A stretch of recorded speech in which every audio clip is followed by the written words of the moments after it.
Hey guys, welcome back to Cult of Film. I am back with our man Night Patrol, and today we are sort of trucking along with the Yoshiaki Kwawjiri projects. And today we are reviewing Goku Midnight Eye from 1989. And technically, I'm cheating because it's not a feature film and it's Cult of Film, but I'm going to defend myself with the fact that while it is two OVAs, that's original video animation that came out in '89, the level of detail is theatrical in quality. It absolutely feels like a 2 hour movie. So that's my case. I'm sticking to it. But before we get into it, we just wanted to ask if you enjoy what we're doing here. I know we do some really esoteric, weird shit. But if you like what we do, please like, subscribe, share, comment below. Tell us what you love. Tell us what you hate. Help us out with that algorithm. But yeah, if you could. But yeah, let's get into it, man. Goku Midnight Eye. This, I don't know what it is. If it's just that I was more focused this time in my viewing. I think I've only watched this maybe 3 or 4 times since I rented it back in the Blockbuster days. Hmm. But something hit this time watching Goku Midnight Eye that had never occurred to me before, man. And I It's gonna be realized something. interesting. I've realized that when Buichi Tersawa wrote this, he basically is writing this story of Goku, who is a detective in a cyberpunk Tokyo. He's writing it in the exact same world as the original Blade Runner just 5 years earlier. So Mm. to set it up for you guys, basically, the story here is, where is it? Um, Set in a future of 2014. We have a police officer, detective Goku, who is on basically on a case of trying to figure out why all these other detectives are committing suicide. In his sort of investigation, he comes across one of the big bosses, and one of those bosses does something to his eye. And this is, it's kind of, your secret origins of a superhero. As a result, he ends up getting picked up by some secret organization. They basically gives him this cybernetic eye that allows him access to every computer system in the world. And Midnight Eye is born. First episode, he teams with a young policewoman named Yoko to uncover basically what's going on with all these police, committing suicide. In the second installment, you have basically a covert military experiment gone wrong. A man named Ryu has been converted into a cyborg, presumably for military use, and he goes on basically a mission of vengeance against his soldier father who did it to him. He's contacted by Ryoku, who gets in touch with Goku to help his brother. So two different stories, but basically what we're dealing with here, my man, is it feels like just a good old fashioned detective noir that just happens to be set in a future cyberpunk Blade Runner kind of world. Yeah, it definitely was, and it is definitely, in my opinion, as far as like the collection of movies that Studio Madhouse had produced, and also with just Yoshiaki Kawajiri himself creating all these different productions. There's definitely a great sense of style that's being Mm-hmm. established Yeah. at this point with this particular production, these OVAs. There's a style in terms of like animation and characters. Um, there's basically you see a lot of it's very Kawajiri. If you've Yes. seen Wicked City for our previous video, if you've seen Vampire Hunter D, um, or even Ninja Scroll, you can kind of see how things are just kind of being established in the type of movies that Studio Madhouse and Mr. Kawajiri like to make. Mm-hmm. And yeah, it definitely keeps up with that style. It definitely Well, carries but over a lot of stuff Terusawa. from. Oh, I'm sorry. Oh yeah, yeah, Buichi yeah, definitely, Tersawa. yeah.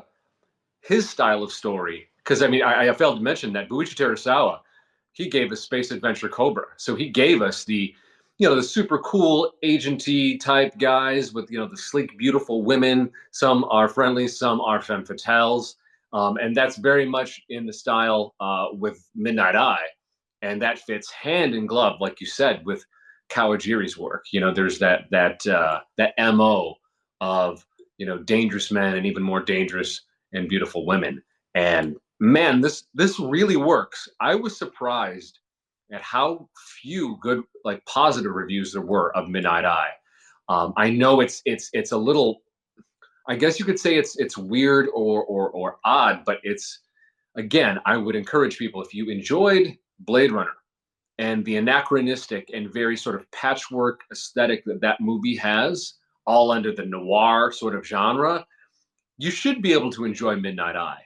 Um, it is absolutely gorgeous. Again, this is 1989, so this is like the last year of Japan's bubble economy. There is tons of money sloshing around, and this is one of those productions that benefited from that. It is super sleek, super smooth, 100% hand drawn, and just absolutely beautiful. Even if you aren't particularly jazzed by the plot of the two episodes, I couldn't take my eye off of it. And it, again, to me, it just felt like, oh, it's Blade Runner, but it's just on the other side of the planet. Instead of it being Deckard in LA in 2019, it's Goku in Tokyo in 2014. And, and this, you know what it is, man? This is absolute pure 80s cyberpunk. It absolutely, it really, you could put this up against a Blade Runner. You could put this up against any of the William Gibson novels, and it would absolutely fit. Hmm. Yeah, that's something I really liked about. It's just a particular thing, just liking cyberpunk in general, and getting all these different versions of what the future could be, or in this case could have been. It's Right. kind of like a future past sort of time period, where things didn't they advanced far more than what we're actually capable of, in the actual future itself. Sure. But you think about in the 80s, there was so much obsession over what the future could look like, what the 21st century could really bring, in terms of, like, unknown technology, or not only that, but also how things kind of stay the same in terms of, people, in terms of crime, in terms of detective work. There are a lot of things that remain the same, in regards to, like, urban settings, urban Sure. crime, things like that, urban mysteries, and Goku Midnight definitely, um, it's kind of the epitome of all those things in one. It's very futuristic, Yes. but at the same time, it's still very kind of old fashioned in a way, where you have, like I said, the noir. The noir is totally, it's all there, and I feel like it's basically a cyberpunk. It's a cyberpunk setting just wrapped around a noir type mystery, and Well, all the exactly. You, yeah. you could basically take, if you could just change the fact that a lot of characters are cyborgs, take away the futuristic cityscapes, and what you basically have is sort of like that 1940s detective noir story, because that's basically what it is, and only the situations largely aren't that different. Instead of being chased by maybe a femme fatale cyborg, it would have just been some femme fatale trying to get Humphrey Bogart from discovering what was going Yeah. on. Hmm. But what really, I think, what, to your earlier point about, again, it really being the right choice of director in Kawajiri, is it was the right source material for the right guy, because it's just hand in glove. It's the stuff he does really well.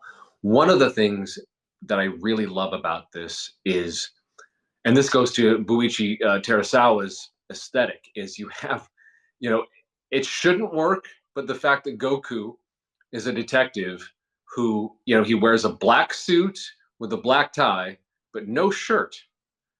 It's again, it's those little choices that sort of show you that maybe social mores or customs have changed in the quote unquote future. Like you had uh, in the original Blade Runner, you had the Joanna Cassidy character who she's an exotic dancer. And when she's running to escape from Deckard, she puts on her boots and then she puts on a jacket that's see-through, and she doesn't really, she sort of has a bra on. So I like the choice that they used to do in cyberpunk of fashion becoming hypersexualized at the same time nobody really notices it. So you basically have a shirtless man walking around as a detective. Oh, but he's got a jacket on and a tie. So yes, sir. Yeah, Those yeah, little things. The One of the coolest designs I think in this, and there were many. You tell me what you think. Is in episode one, the bike girl, the bike girl cyborg yeah. The biker at stripper, the yeah, club. or the handlebar stripper. That's what I call her. The handlebar stripper. She's super cool. She's also super terrifying and dangerous. Mm. And again, that's the type of stuff that you get from Tersawa. You had a lot. I mean, all going all the way back to Space Adventure Cobra. You'd have these really interesting uh, characters, be they male or female, and it's that type of risk, that type of aesthetic choice that is leaving me sort of. I haven't seen a cyberpunk story that they're leaving that detail out of, okay, yeah, we'll have a detective, like a policewoman who just for whatever reason, well, actually you had it, the last one that did it was Ghost in the Shell. You have a police major who basically is walking around in thigh high Yeah, pantyhose and leggings. a Yeah, bikini, leggings. Yeah. but she's got a tactical jacket on. So yes, yes, ma'am. You know that type of stuff. I really wish they would bring back in more cyberpunk. I know that we're all excited about AI or terrified of AI or simulations, but there isn't that we're the sexiness and sort of like the almost what would you say idiosyncratic sexiness of cyberpunk. It feels like it didn't get out of the 90s. Like the last one to really do it, it feels like was Ghost in the Shell. I mean, you had Trinity in the Matrix in her super form fitting, you know, I don't know if what was that leather Leather. jumpsuit. Yeah, it was So leather. maybe that was Yeah, that was close. leather suit, leather But jumpsuit. I just love the fact that people are walking around, half clothed in the future. There's something cool about that. I don't know. No, I honestly, yeah, the fashion of the future. You have that feng shui kind of balance of like, it's cold, it's kind of conservative at the same time. It's exotic. There's a type of like thing going on where it's like you see different types of you have like a world that's, you think cyberpunk, you think like something that's, maybe dystopian. It's like there's not a lot of freedom, there's a lot of control Right. against people, and I think only certain types of people are allowed to really choose, whatever type of styles of fashion that they want. Sometimes, fashion can be used to make a statement, um, Right. that is kind of against the grain of certain, types of like, societies, So I kind of like that. Yeah, you had people like, say, the major in this case, with Goku Midnight Eye, the girl characters like Ryoko and also Yoko. I think there was a lady. She's not named in the movie, but she's at the beginning of the movie, and she's got a an attire that's is very futuristic, but also very is very alluring, Hmm. and it's very colorful at the same time. Like she had very colorful, just just fluffy, wild looking hair. Right. But at the same time, she just had a sense of, she was basically, putting a kind of a hit, I guess, on her ex boyfriend or something like that, and just kind of Mhm. tying loose ends or something sort of Right. fair, which is a crazy way to open the movie.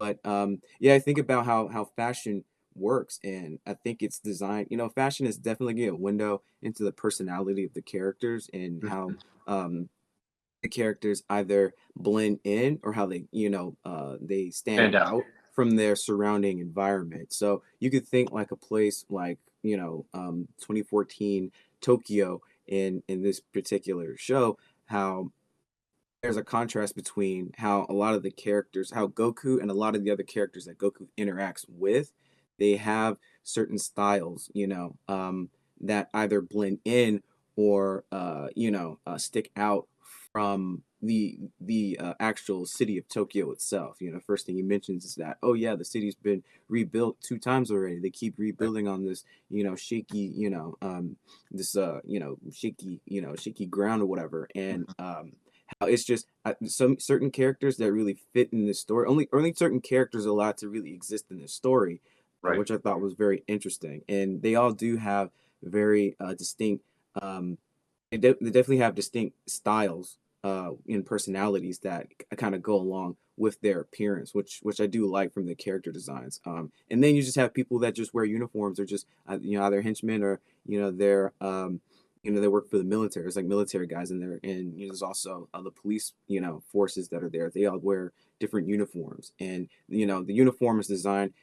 It's basically designed to kind of it's designed to show naturally that these people belong to the society. They control the society. They're basically the ones that hold all the control, and they have a higher place in the hierarchy of society because they control everything. Where you have somebody like Goku, in contrast, who yeah, he's a detective. He's a gumshoe. He wears the suit. He has like those little armbands on, and he Hmm. looks very rebellious. Like yeah, he Yeah. has detective badge and everything, but he doesn't look anything like the model Right.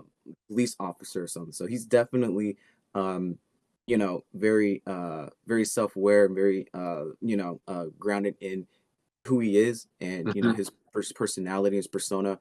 And it's really cool to see how he's able to kind of get around the city, doing all these things. So he's definitely a product of the city. He's definitely That's one of the that's a great. survivors. That's a really good point because yeah, despite the fact that it is the quote unquote future, it's a dystopian future, like you said, where sort of like the government, mega corporations, and the military all kind of work in tandem to keep the population in line, which would explain sort of why there's more, maybe I guess, looser social norms regarding nudity, because another way to control people is through libido, and it's, if you're someone who is stuck under the thumb of some authoritarian world, then you're probably going to want to escape into Hmm. simulations or into sex or alcohol, whatever it may be. And you're right, there's something about what's great about Goku is, while he absolutely is born out of that Sam Spade, that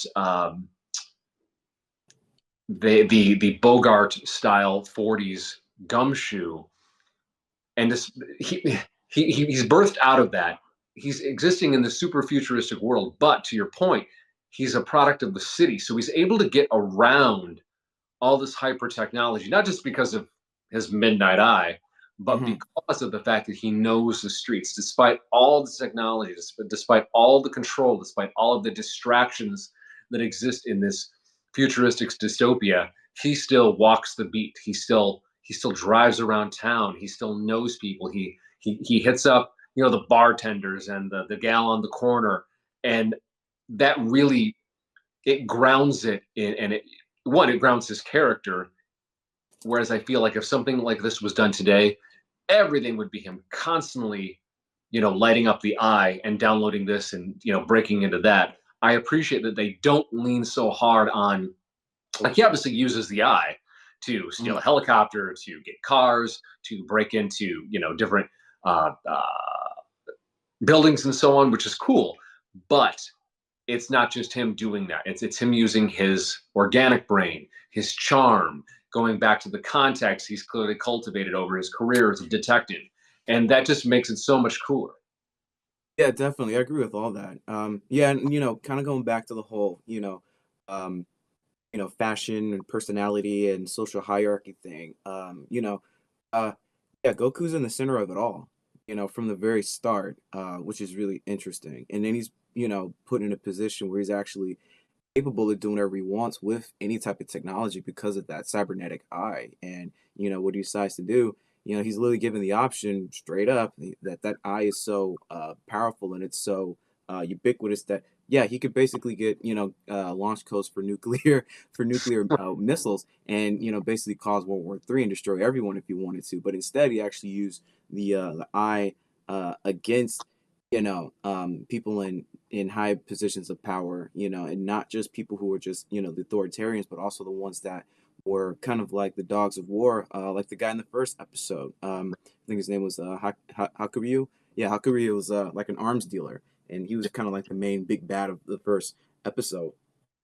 But you see how the guy was living. He's living in penthouses and high rises. They're talking about he's basically, hooking up with women every night, Right. things like that. And not only that, but he had two. He actually had two of the cyborg women that were in Mhm. the first episode. They were pretty much doing dirty work for them, both either in like the handlebar stripper Mhm. basically was working kind of as a distraction, kind Right. of as a ploy for other undercover cops that were trying to get in and try to figure out this guy's operation.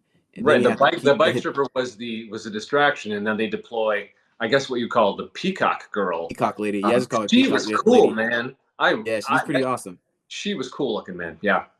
Yeah, that's But yeah, no, great. that's the point you bring up. It really it gets to the heart of like who Goku is. Is yeah, he has this eye. He, like you said, he could steal the launch codes to every military in the world and end it if he wanted to. And he's a little bit jaded, but he's clearly not completely cynical. He instead chooses to use the technology to just to take out dirtbags, just like guys that clearly are bad guys that are taking advantage of women and are just overall serious baddies. I Yeah. appreciate the fact that that's that again. He doesn't. They walk the line of not making him a superhero. He remains a detective. He remains a guy with his feet on the ground, despite the fact that he can do some pretty wild shit. Yeah, he's definitely an anti-hero, and that's what made, in my opinion, that's what made the series so interesting is the fact that he's not a complete good guy. He's not a complete goody two shoes, and Right. all this stuff. He's definitely self-aware of the society that he has to live and survive in. He's definitely against the grain of a lot of things that go on. Basically working with law enforcement, and he's against a lot of stuff that kind of happens in the underworld. Dealing with either the arms dealer. I think there was another guy in this at the beginning of the second episode. I don't know if he was like a drug dealer, but he was trying to make a deal with some singer at the beginning of this episode. Right. And he basically kind of like showed up while he's trying to make a deal with this this one girl, and it finds out that yeah, he was doing a lot of dirty stuff, and he exposed them, and kind of led on this crazy chase and action scene with the speedboat. But Right. yeah, it was kind of goes to show you type of everything is really about Goku and his train of thought versus everything that's kind of going on in the world. And he's in a position where he would still do he would still you know complete his job. He would still go after the bad guys, not because it's like good is good and bad is evil. It's more like I think it's kind of a way for him to cope with the society he works in, because he probably hates Tokyo so much, it seems, that Well, yeah, yeah. I mean, he like you said, he has that little monologue at the beginning of episode one where he's in the literally end, yeah. complaining that they keep rebuilding Tokyo despite the fact that this is a city that's on a major fault line. It's been destroyed multiple times. Why do we keep doing this? So on that one hand, yeah, you do have kind of like this tired and slightly cynical um, guy. At the same time, what keeps him from giving up and going over the edge is the fact that he does still care enough. He tries to affect change and try to bring justice where he can. And yeah, like at the end beginning of every episode, he's doing a job that leads into like the main job. But yeah, he's an anti-hero with a heart of gold. Hmm. He doesn't want the accolades. He doesn't want to be celebrated. He just kind of wants to do his job. He knows he's not going to necessarily change the world, but he can at least change a few corners of Tokyo for the better uh, while he can here and Yeah, there. yeah, definitely. And it seems like yeah, they definitely show, that he is a, selfless. He can be selfless.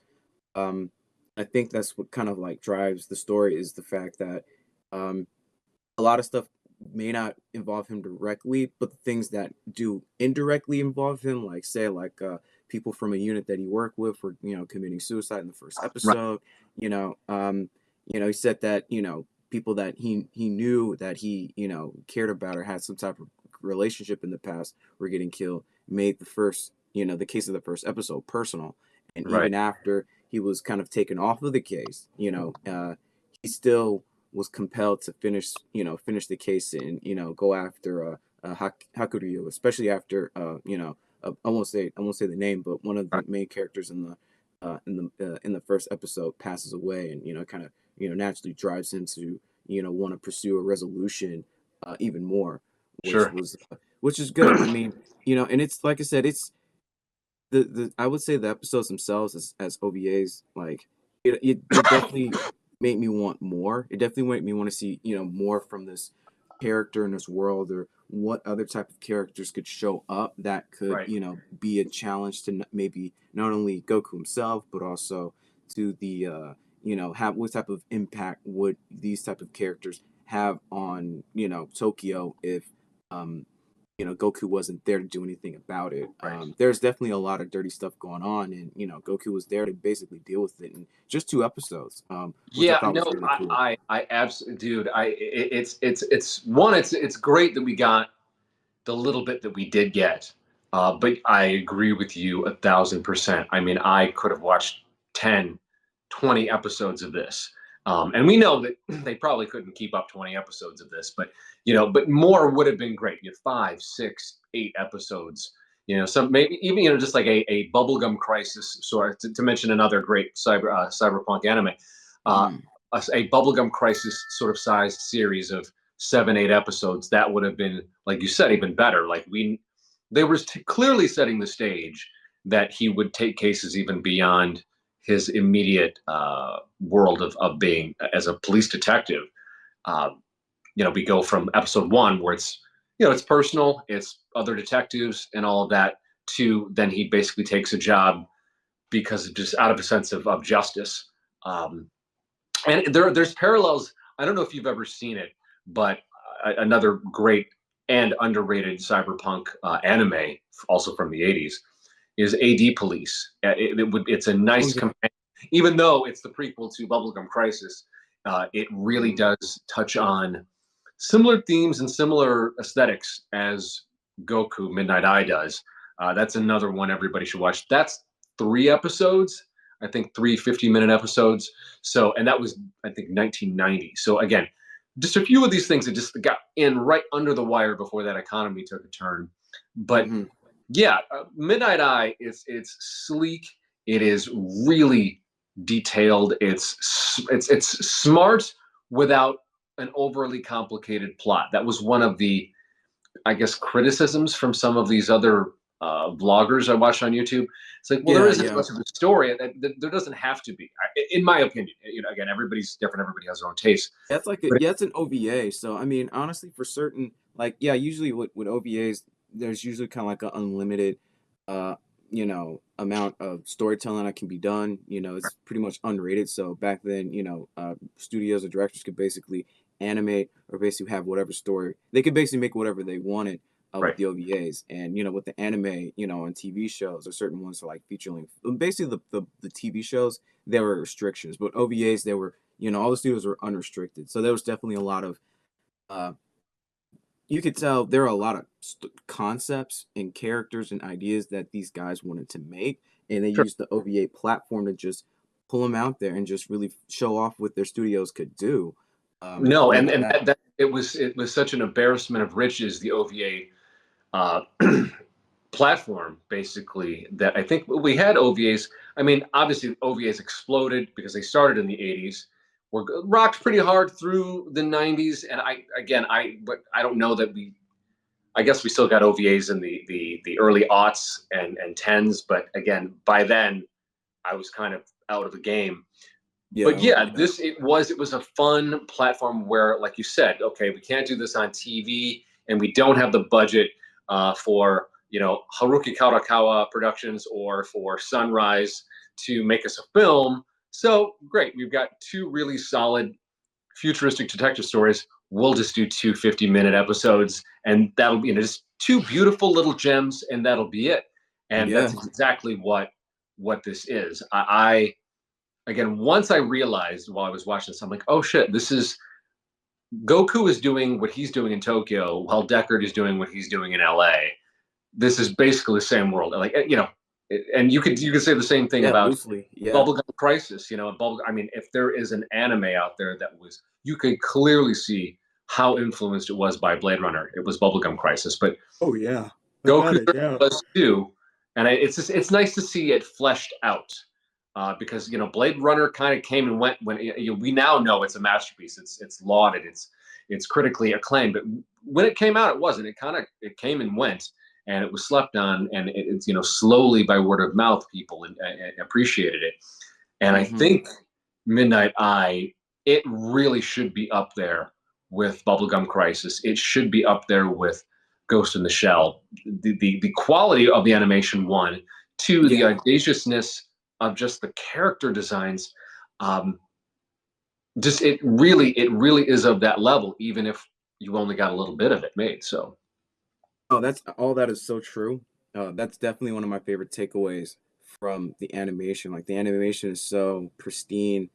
Once again from Studio Madhouse, and yeah, once again, the tones. It's dark urban atmospheres. Chrome and neon lights, heavy yeah. use of shadows and lights to enhance moods. Um, it's all there. It's Mhm. textbook. It's textbook Studio Madhouse, textbook. Kawajiri, in terms of animation, and it's almost so meticulous in its execution. I honestly had Absolutely. times where I was forgetting that I was really watching an anime, and I just Right. just felt like I was just watching 80s sci-fi. It's just 80s sci-fi It was, cyberpunk. yeah, it was like this I just forgot I beautiful. was watching anime. You Right. really Yeah. It was just forgot. like I just felt like I'm just watching art. Like it's.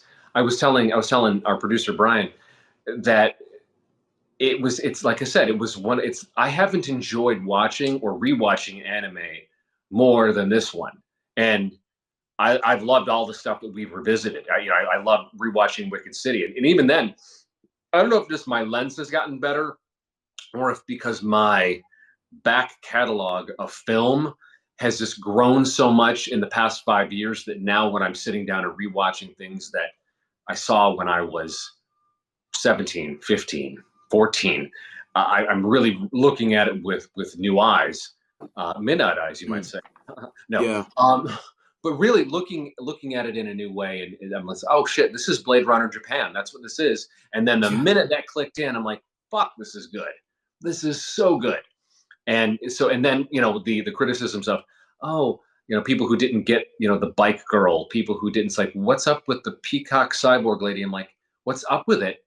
It's fucking amazing. It's badass. Fine, put that in a movie. Mhm. Like I told you, the urge that I have now to write a live action treatment for this, I already have cast going in my head. This would be, oh, dude, It I've, needs to be I've got to done. start. I've got to start Yeah. on it. I I think it feel would be so much fun, and keeping that '80s cyberpunk Japanese aesthetic too. Like not trying to adapt it, not trying to put my spin on it. There's nothing aesthetically in the manga or this animation that I could possibly improve on. I just want to take that and make it live, man. And honestly, this is what I'm saying. I've been trying to tell this to a lot of people. When it comes to certain like anime productions, there are certain movies or certain series that literally, I mean all caps, literally loan themselves to be adapted by Oh, Hollywood. They basically made these productions. Basically, it's like Japan was saying, use this one. This one is for right. you. We made this Yes. because this is our take on American science fiction, and Right. we think it'll work in your media. Well, Like again, no, that's exactly. I could not agree more. It goes back to the samurai and the American Western aesthetics really being two sides of the same coin. You would have, the American Westerns that were being done in the early to mid 60s influencing uh, Kurosawa and, the film productions of Lone Wolf and Cub, and then those samurai productions would then back influence the westerns, and so there's this constant back and all the forth time. of us Hmm. of us appreciating and appreciating being inspired by each other, and then producing new bits that then inspire back and forth and back and forth. all And the time, I all the don't time. know what happened, but something happened where that back and forth between American science fiction or cyberpunk and Japanese flavored cyberpunk started. Obviously it kicked off with Blade Runner, and it kind of stopped with Ghost in the Shell. We haven't really. I guess you could say, because Cowboy Bebop is so many things. It's science fiction. It's a western. It's detective. It's beautiful, but We couldn't adapt it. Netflix yeah, tried, yeah. and It was a tall order. I enjoyed it. I know no one else did. I didn't. I really didn't I mind it. tried to. I enjoyed it, but it's one of those things I that had are to change certain. my yeah. I had to change No, I my was, my right. frame of mind on the Ghost in the Shell. I mean, sorry, on the Cowboy Cowboy Bebop. Bebop live action. I had to change my I had to kind of change my my frame of mind and not see it as a live action adaptation. I had to kind of see it more as like I hate to say it, Saturday morning Well, no. Here's, cartoon. you know what, I think I know. I know how you feel, because it was. I went in. I'm like, yeah, I know for a fact that this can't be the anime. And there's things. There are certain creations, certain stories that are so perfect and absolutely perfect, and it can't be taken out of their mode. Their what's the word I'm looking, out of their platform, out of their medium. Like something like Cowboy Yeah. Bebop is so unique. It's a tall order indeed to try to take what that is and why we love it and translate it to live action. Um, but I Yeah. mean, it works the other way around. Like, you can make the Matrix and then you can make the Animatrix, and it does work. I do Oh think yeah. Oh with man. certain projects, like, I really do think that Midnight Eye could make one hell of either a TV series or a movie. Oh, Because easily. again, where it's originally influenced from detective noir with a little bit of Blade Runner. So it comes from initially a live action. Its nucleus is live action. So the resulting animation makes sense. It Mm. doesn't. It seems more difficult when it starts as animation to try to ground that in real world 3 dimensional. That's a taller order. They tried that with Ghost in the Shell as well. It's this is people have criticized a lot of Japanese productions that are live action adaptations of anime as if it's a quality issue, and that's not true. The Japanese are absolutely consummate filmmakers, but there just seems to be, it's just a taller, tougher order to go from animation to live action as opposed to the other way around. Yeah, You know, yeah, when it comes to like anime and like Japanese adapted, productions, there are a lot of examples of those type of adaptations maybe working and not working, but usually there's always something that's kind of off about those productions, even though you might have, like they might be very true to the continuity and the main source, which has always been a problem. It's been a problem for a long time with Hollywood. They have trouble just making like a proper adaptation. They always take ideas and say, okay, throw out old ideas, bring in new modern ideas, and still try to keep the old aesthetic. That's like an and ongoing problem.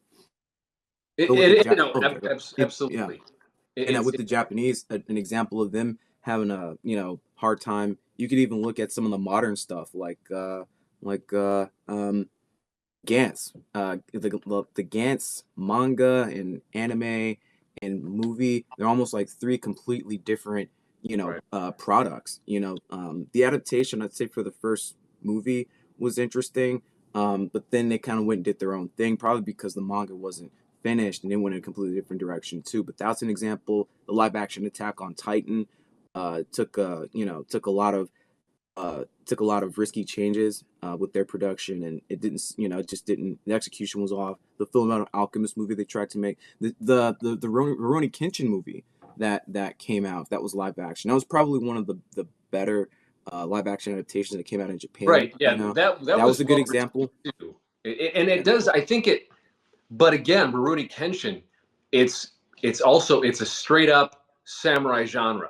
hmm Whereas something like Goku Midnight Eye yes, it's cyberpunk, but it's detective noir cyberpunk. Yeah, and Whereas it's you still look wildly at futuristic. Yeah. right, it's yeah, because we in a way we've kind of seen this before. We're somewhat familiar with what's established in that world. Whereas Cowboy Bebop in anime is so singularly unique. It's For one of those certain. projects that you can have 17 different influences that are all somehow present in the aesthetic of every frame of the TV show and the movie that they did. Yeah. That's very difficult to get that in animation and then to try to distill that into a live action adaptation. Whereas Rurouni Kenshin, it's like, well, we've seen samurai movies before.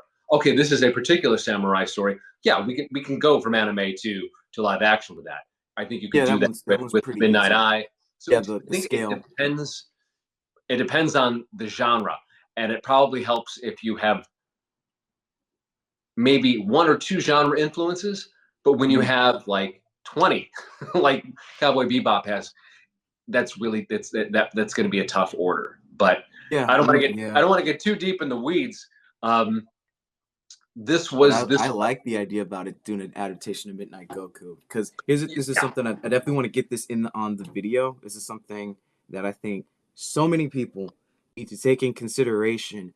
A lot of people, and this is just a cultural thing. This is an America versus Japan cultural thing. The way that we consume media, the way that how Americans consume Japanese media, how Japanese consume American media, and how they are able to try to make entertainment for each other and right. for their own cultures. Okay, this is the point I want to make. This is the point I want to make, and I'm gonna make it right now with Midnight Goku.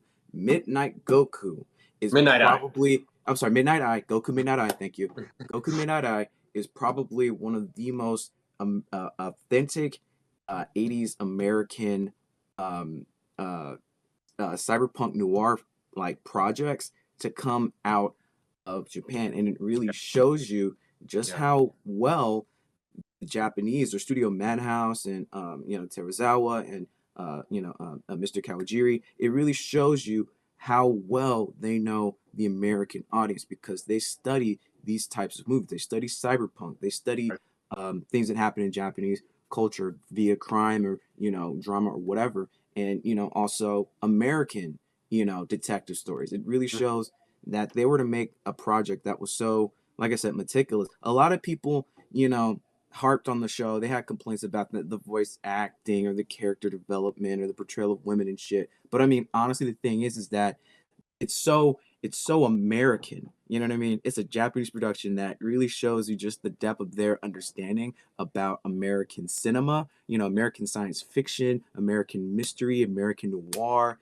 They did it It's a so beautiful. meticulously.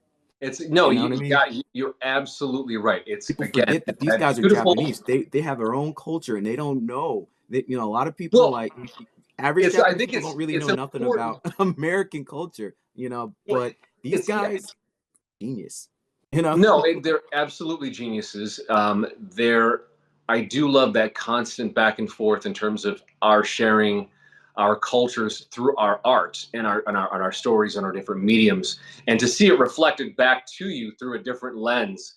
At the same time, you can still recognize, oh shit, no, this is Detective Noir, or no, this is very Blade Runner, but still getting it Very through that American. aesthetic lens of the Japanese. And one other thing, like we mentioned, like we were talking about, the criticisms. Some of the criticism was, the plot. But I don't have a problem with It the didn't. It plot. didn't need. It didn't If you need take it. Blade Yeah. Runner, which is a masterpiece of film, it's an absolute all-time immortal classic. It's in my top three of all time. There isn't a ton of plot there. It's like a guy who's hired as a bounty hunter to take out others. Boom, there's your plot. Now Yeah. it's layered in existentialism. What does it mean to be human? Da da da da da. Um, Midnight Eye isn't much different. The criticism I do think was valid was not the lead. By the way, the English language adaptation of this, which is free on Tubi and Prime Video, Goku is voiced by the great Steve Bloom, who also is our man Spike in the aforementioned Cowboy Bebop. So, just to give you a sense of the caliber of incredible voice acting, at least for our lead, you have Steve Bloom. The initial female, I believe, if I'm not mistaken, that is Reba West, who did the voice of Min May in the American Robotech adaptation of Macross. Okay. And I I don't know. I think if it had not been brought up to me, I probably wouldn't have noticed it. She's Yeah. not great, but she's also not terrible. I don't know that Yeah. there was a whole Yeah. lot to work with because that initial, that initial woman, not Yoko, but the initial woman that was, or no, I guess it was Yoko. Yikes. Um, I don't know. She's not a huge character. She's not greatly fleshed out. But for me, it didn't detract from my enjoyment of it. There's so Yeah. much in this. Yeah. It's so freaking good and so original and so beautiful and so Mhm. interesting that I Yeah. feel like some of these criticisms are just, They're exaggerating. yeah, It's just modern exaggeration. A lot of people they have a lot of people have been catered. Um, they have a lot. Everybody's been kind of fed a lot of great entertainment over the years, but they don't really see that sort of stuff. There's been a development, like decades of development, get to these type of stories where people kind of get everything. You get a lot of spectacle, they get a lot of humor, they get a lot of character development, they get a lot of plot from all these stories. But the thing is that you know it wasn't always the case with older productions. Like stuff right, like this, like I look at Goku Midnight Eye pretty much as an art project and as a oh, one-off. They did an adaptation. right. They did a 2 episode adaptation of a manga from Tersawa, and they moved on to the next project. And it's like, you Yeah, weren't gonna you didn't again, get yeah, you weren't gonna get any more than what you were gonna get. And I'm no, like, I'm exactly. cool with that. I would think one No, thing that I liked, I don't have to cut you off. no, no, please. Um, I there was no comedy in this OVA. Which I And I'm gonna really be loved. honest I with you. hate when they put I'm that in so there. It glad there takes was me no out. fucking comedy. You know what Right. I mean? Because it's like that was the one thing that always kind of brought me back into the freaking anime thing. It's like sometimes like sometimes I love humor in anime. Sometimes it's Mhm. really funny. Sure. Sometimes it can be kind of corny or whatever. But honestly, I really did appreciate the fact that there was no freaking corny jokes. And Right. like if there were corny jokes, it might have come out of maybe out of Goku's monologues or out of the banter with some of the antagonists in the show, which I was cool with. That was about as close And to and humor as you could get, even then, and I was cool it with that. wasn't like corny jokes. It was just like a Yeah, wry comment, like him self-deprecating about how he doesn't have great luck with women. It's like next one I yeah, see, that's it, man. I'm just gonna keep on walking. It wasn't like you'd have a completely dramatic setup and a dramatic execution, and then for hmm some reason they feel the need to put some whack job weirdo character in. I guess and they didn't do that. You're absolutely right. It nope, nope, it nope. maintained the integrity of what a detective noir story should be, and it Yeah, never deviated once. yeah, and it's kind of interesting. Like if we were to like contrast this with Cowboy Bebop, which came out pretty much a decade later, you Mhm. see that contrast. You have characters that are like Goku, like in Spike Spiegel, or in other characters Sure. like Edward Right. in also in Cowboy Bebop. There's a contrast. There's writing that's in there where you have a contrast of characters that are cool. They're kind of grounded. They're have a dark. They have a chip on their shoulder. They have like a dark past. You have other characters that are completely just like a typical anime character. They're just cute and lighthearted and fancy free, and you see the interaction kind of creates a type of like off-putting humor, which I always thought was really interesting about Cowboy I Bebop. feel But Cowboy thankfully, Bebop did yeah, that better though than most shows because yeah, Cowboy Bebop, because it Cowboy made fun Bebop, of the tropes. people think Cowboy Bebop is about Spike, and while Spike is the lead, it's an ensemble. It's an Yeah, ensemble of characters, but it's also that makes sense because it was a TV show. Something like Goku Midnight Eye, it's a solo story. You're following a solo character. You're following a hard-boiled detective who's got a tough job, who's got to see really tough things on the regular. So the drive and interest of it is this guy's world and what he sees and how he deals with it. And to your I like point, that. they maintained the integrity of that all the way through. And to your other point, yeah, this was something that they just did, kind of like an art project. Let's do something really cool. What do we, let's have fun with it. Let's go balls to the wall. and with this great source material and just have fun. And then it ends up being this sort of, gem that has really held up, because not everything from, that era is necessarily, great, but I absolutely, and I guess we can put a pin in it here, for my money in terms of my viewing. And again, you and I are a couple of like snobby anime old heads, but for the money, and I don't care. This is good shit. I mean, I will put yours and my taste in anime up against anybody today. I don't even care. But Goku Midnight Eye, like I said, it should be viewed up there with the 1995 Ghost in the Shell movie. It should be up there with the original Bubblegum Crisis OVAs.